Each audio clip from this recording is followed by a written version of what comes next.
అనుకోవాలి. హ్మ్. ప్రస్తుతానికైతే వాళ్ళు అటేసారని ఎవడు జడ్జిమెంట్ ఇవ్వట్లేదు గదా! అవును.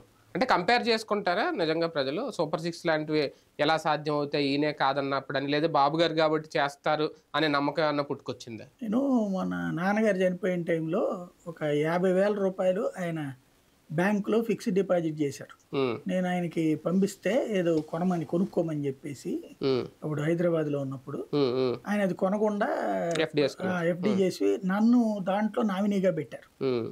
అందువల్ల ఆయన చనిపోయాక అది తీసుకోవడానికి నేను అక్కడికెళ్ళా హ్మ్. బ్యాంక్‌కి. స్టేట్ హ్మ్. బ్యాంక్ ఆఫ్ ఇండియాకి. హ్మ్. పొద్దునుండి సాయంత్రం దాకా అయ్యింది. హ్మ్. వాడు బ్యాంకోళ్ళు ఏం చేశారంటే నాకు మధ్యాహ్నం 4 తర్వాత చూస్తామండి మీదిది. హ్మ్. ఎందుకంటే సక్సెసర్ పాయింట్ గదా మీరు. హ్మ్. హ్మ్. కాబట్టి అని జెప్పి ఆపాడనమాట. హ్మ్. ఇక నాకు ఇంటికెళ్ళి ఏం జేయాలో అర్థం గాల. హ్మ్. నా పని అయిపోవాలి గదా! అదే. అక్కడే కూసున్నా. అక్కడే హ్మ్. టిఫిన్ చేసి అక్కడే కూసున్నా. ఈ మహిళలదంతా చూసా పొద్దున్నుండి సాయంత్రం దాకా. హ్మ్. ఒక్కోళ్ళు ఎట్టడుగుతున్నారంటే హ్మ్. ఏవండీ మేము ఇలాగ 50,000 ఎసాము. హ్మ్. వడ్డీ ఇందులో మాకేంది హ్మ్. రూ. 2.80 వచ్చింది. హ్మ్. రూ. 2.95 కదా రావాల్సింది హ్మ్. అని అడుగుతున్నారు. హ్మ్. నెక్స్ట్. ఇంకొక ఆవిడొచ్చింది. హ్మ్. మేము 10 మందిని కలిసి